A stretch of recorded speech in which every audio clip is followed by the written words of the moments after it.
as tariffs, okay, let's say that you don't have any other transport costs but tariffs, it was simply given by 1 plus the tariff. Okay? It's expressed it's a proportional Valorem.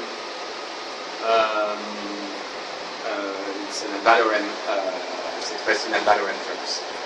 Okay, so you add 20%, 30%, whatever it is in terms of tariffs.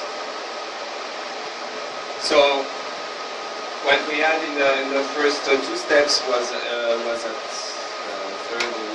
three steps was looking at the product level.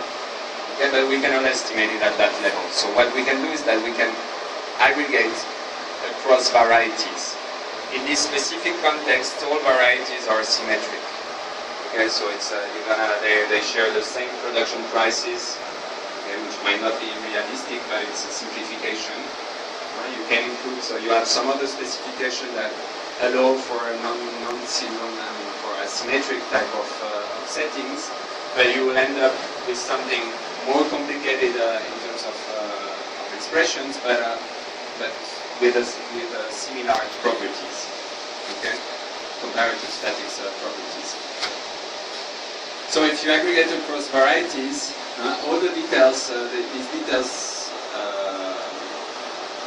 you can find more details about the various steps in the paper by Baldwin and Taglioni, and that's part of the references you have for the first step.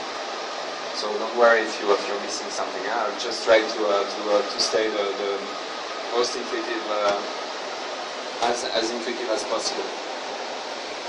So if you aggregate up, now you have an expression for total export from country I to country J, which is going to be a function of the number of goods produced in country I, is small n, the shares of these goods.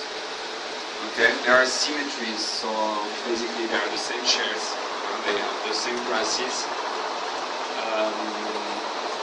and the expenditure of the destination countries. And that's the demand, the potential demand for those goods.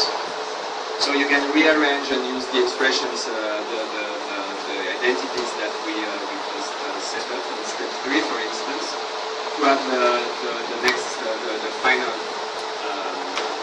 expression. Okay, so total exports